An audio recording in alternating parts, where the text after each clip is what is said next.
Hey guys, welcome back to Nerd Does PS2, now called Nerd Collects PlayStation. Today I'm going to be launching a new series called Which One Should I Get? Where I pick a series and I tell you like the best one in my opinion. This is not like, I'm not saying you should get this game, but I'm just saying that this is my own opinion of what I think you should get and which one's my favourite from each series. So first I'm starting off with my favorite series, not my favorite game, but my favorite series. My favorite game is The Warriors, which some of you may know. But my favorite series, which I've put well over 1,000 hours on, well over, that's including B-Spec and everything, well over 1,000 hours. That is Gran Turismo. Now for the PS2, there are 5 in them, 5 of them. Gran Turismo 3, A-Spec, Gran Turismo Concept, Tokyo to Geneva, Gran Turismo Prologue, Gran Turismo 4 Prologue, Gran Turismo 4, and Tourist Trophy, which is the bike riding, which is the bike game, but I'm including that because it's basically the same game, just a bike. So yeah, it's virtually in the same series, which lots of people do count it, so I'm counting it. So the first one here is number 3. It was the first one to come out on PlayStation 3. Now, it's the one that sold the most, not just for the PlayStation 2, but for all time. 15 million, I think. And the reason I don't like this one is because, it is sold the most, and it is the most easy to get, but they had a step backwards in cars. They had about a third the number of cars that number 2 had. That is a big factor. So how can you, go from having you improve as a game series goes? Most game series improve. This one, you get less cars. That just doesn't make sense to me. I know a lot of people like this one, but I just think it's overpraised, and I don't really like it that much. Now, this one is next is Gran Turismo. Gran Turismo 1 came out in 2001. Now, this one came out in 2002. It's called Gran Turismo Gran Turismo Concept 2002 Tokyo to Geneva. This is just an updated version of another game, which we didn't get in Australia, which they're hard to remember the names, but we didn't get them here in Australia. And I really like this one. I know not many people buy it, not many people have played it or touched it, but it is really good. Just the way the trophy system works in this, it's one of the only ones to have a trophy system, and it is great. I love it. This is probably maybe my second favourite. I recommend you get this one, soon. And it's got quirky cars like the Pod. If you've ever played it, look up Toyota Pod, and you'll see why it's got quirky cars. But the system for working out this game is good, and the fact that you can get a million, I think. Yeah, a million or some ridiculously high number of credits for number 3. If you get a certain point in this, you can get enough credits to transfer to number 3 to get the most expensive car right off the bat in number 3. That is absurd. That makes you maybe finish the game with just the credits you start with for number 3. So yeah, you'll need to copy number 3 if you want to try that. Which is, yeah. Now, the next one is Prologue. This one's good.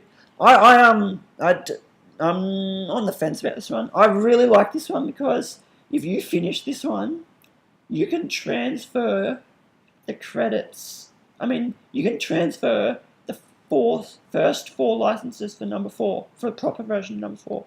So, say I've got a copy of Gran Turismo 4, which I'm about to start.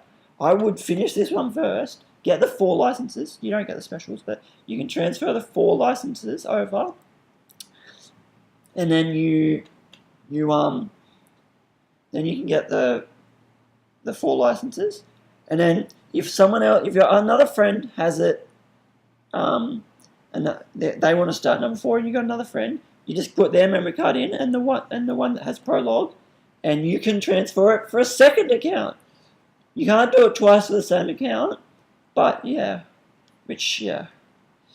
Now, the next one, which is by far the best one, it's underrated a bit, not many people like it, and for ages I've been wanting to do a HD remake with updated cars, but to keep the same format.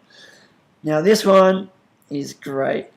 It's the longest one out of all of them, probably, except for number 5 or 6, which we're not going to talk about.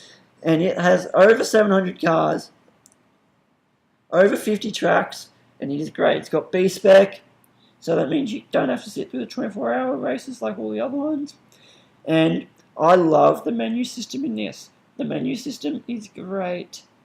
It's the last one to have that sort of weld, like one where it's like an actual map. But it is great. It's my favourite one. I've put the most hours into it. I've gotten up to like 96% and I can't get any further.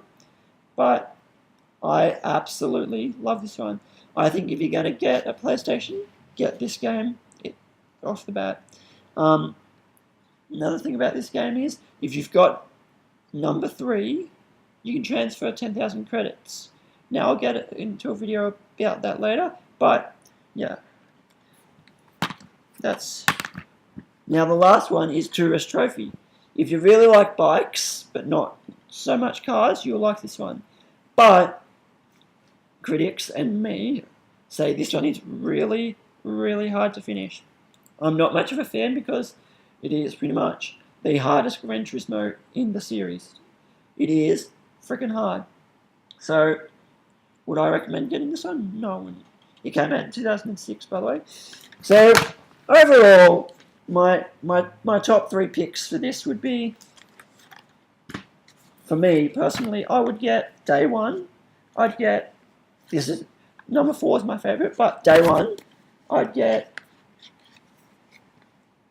Prologue, so you can get all the licenses because they're bitch to do, and they're easier on this. They're like way easier and there's less to do, so I'd get that just so you can get the licenses, not because it's good. And then I'd get this because it is great. It is by far the best one, so get this one if you wanted to know. Get number 4, it's so good. And then this one, just for the quirkiness and the cool trophy setup. I wish they kept the trophy setup, to be honest. That is cool. This is my 3rd one to get. So top 3 would be Prologue, a 4, and then Gran Turismo Concept. Don't get these 2. I know this one, critics love it, but I don't, because it's got less cars and it's not as good, and no B-Spec. Like, I find it weird how they put A-Spec as though they were going to do a B-Spec, but never got around to it. And this one, just pass it, unless you're really collecting like me, or unless you find it for like 3 or 50 cents. But don't buy it like for retail. Like, don't buy it what the going price is.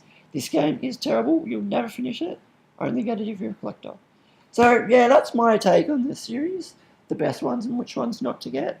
You can choose to take my warning. But thanks for watching.